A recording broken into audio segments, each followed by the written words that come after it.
September 16, 1992.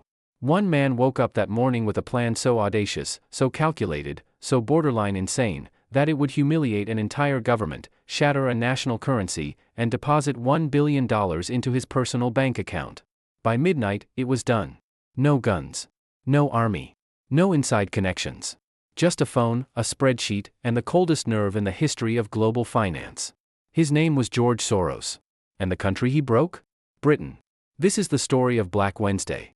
The day one man declared war on an entire nation's economy, and won. Budapest, Hungary. 1930. A Jewish boy named Georgy Schwartz was born into a middle-class family in one of the most dangerous corners of Europe. By the time he was 13, the Nazis had occupied Hungary. His father, a resourceful and cunning man named Tivadar, didn't hide and pray like most families did. He forged documents, created fake identities, moved his family through the shadows of occupied Budapest like ghosts, staying one step ahead of a machine designed to erase them. Young Georgy watched his father operate under impossible pressure and absorbed every lesson. Survival isn't about strength. It's about seeing what others refuse to see, and acting before anyone else dares to move. The family survived the war. But Hungary after the war wasn't free. It was Soviet-controlled, gray, suffocating, and Georgy knew one thing with absolute certainty.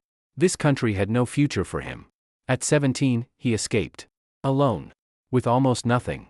He made his way to London, enrolled at the London School of Economics, and studied under the philosopher Karl Popper, a man who taught him that the world runs not on facts, but on false beliefs. And that the greatest opportunity in any system is the gap between what people believe and what is actually true. Soros never forgot that. He graduated, struggled, worked as a waiter, as a traveling salesman, barely surviving in a city that didn't care whether he made it or not. Then he found finance. And finance, it turned out, was just another system built on false beliefs. He moved to New York in 1956. Worked at small trading firms. Learned the markets. Studied behaviors. And slowly, quietly, began developing a philosophy he called reflexivity, the idea that markets are not rational. They are driven by human perception. And human perception is almost always wrong. If you understand how a crowd thinks, you can predict exactly when they will panic. And when a crowd panics, money moves. In 1970, Soros co-founded the Quantum Fund with investor Jim Rogers. Over the next 2 decades, it became one of the most successful hedge funds in history. While other investors chased earnings reports and quarterly data, Soros was reading something else entirely. Human psychology. Government behavior. Political pressure. By 1992, the Quantum Fund managed over $7 billion in assets. And Soros had just found the biggest false belief in the entire global economy. It was called the exchange rate mechanism. And it was about to become the most expensive mistake in British history. To understand what Soros saw, you need to understand the trap Britain had walked into. Europe was moving toward economic unity. Germany, France, and their neighbors were tying their currencies together under a system called the exchange rate mechanism, the ERM. The idea was simple. Each country would keep its currency trading within a fixed range against the German Deutsche Mark. Stability. Cooperation. A united European economy. Britain joined in October 1990. The pound was fixed at 2.95 Deutsche Marks. And it was required by treaty to stay within 6% of that rate, no matter what happened. On paper, it looked like confidence. In reality, it was a cage. Because here's what nobody wanted to admit. Britain's economy in 1990 was sick. Unemployment was rising. Interest rates were punishingly high. The housing market was collapsing. British businesses were suffocating under the weight of a currency that was priced too high for the actual health of the economy. The pound was overvalued. Everyone in finance knew it. But Britain couldn't devalue. They had signed a treaty. They had staked their political reputation on staying in the ERM. Prime Minister John Major had built his entire economic identity around European monetary commitment. Leaving would be humiliation. So Britain stayed. And kept interest rates artificially high, not because the economy needed it, but because high rates attracted foreign investors and kept the pound propped up at its required level. It was a performance. An expensive, painful, desperate performance. And George Soros was sitting in his Manhattan office, watching every single act of it. He turned to his team and said something that would go down in financial history. The pound cannot hold. The British government is defending a position they cannot defend. And when they break, and they will break, it will be fast, it will be violent, and it will be the single greatest currency trade in history. The question was not if. It was when. And how big they should bet. The plan Soros constructed was not a gamble. It was a calculated demolition. He began quietly borrowing billions of British pounds from major banks, pounds he didn't own, pounds he would have to return later. He immediately converted those pounds into Deutsche Marks and US dollars. This is called short-selling a currency. The logic is brutal in its simplicity. Borrow the currency. Sell it immediately. Wait for it to collapse. Buy it back at the lower price. Return what you borrowed. Keep the difference. If the pound fell, Soros would make billions. If the pound held, Soros would lose billions. By September 1992, he had quietly built a short position of over $10 billion against the British pound. $10 billion. Betting against an entire country's currency. His colleagues were nervous. His analysts ran the numbers again and again. The risk was staggering. Soros looked at the numbers and said simply, "If the logic is right, bet big. The size of the position should match the certainty of the analysis. We go to 10 billion. He wasn't gambling. He was executing. Meanwhile in London, the British government had no idea what was coming. Or did they?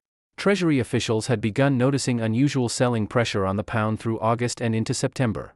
The currency was being pushed toward the lower boundary of its allowed range. They responded the only way they knew how, intervening in the markets, buying pounds with foreign currency reserves, trying to prop the exchange rate up manually. It was like trying to hold back the tide with your bare hands. On the morning of September 16, 1992, the pound opened under severe pressure. The Bank of England began buying pounds desperately. Billions spent in hours. The government announced an emergency interest rate hike, from 10% to 12%. Then hours later, another hike. From 12% to 15%. 15% interest rates. In a single day. They were screaming to the market, "We will do anything to defend this currency." Soros saw the panic. And he sold harder. His team was on phones across London, New York, and Frankfurt, selling pounds in massive coordinated waves. Other hedge funds, watching Soros move, joined the attack. Institutional investors who had quietly suspected the pound was overvalued began selling too. It became a stampede. The Bank of England was spending £2 billion every hour trying to defend the pound. Their entire foreign currency reserve, built over decades, was evaporating in real time. Inside the Treasury, the atmosphere was catastrophic. Chancellor Norman Lamont was on the phone with Prime Minister John Major every hour. Advisors were shouting over each other. Emergency meetings were being called and abandoned. The numbers coming in from the trading floors were devastating. At 7 p.m. on September 16, 1992, Norman Lamont walked out to a microphone in front of the British Treasury. His face was pale. His voice was steady, but his eyes told a different story. He announced that Britain was withdrawing from the exchange rate mechanism. Effective immediately. The pound was free to fall. And fall it did. In minutes, the pound dropped 15% against the Deutsche Mark. Billions in value, gone.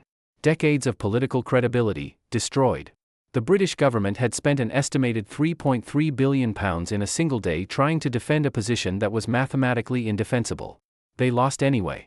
That night, September 16, 1992, forever known as Black Wednesday, George Soros sat in his Manhattan office and watched the numbers come in.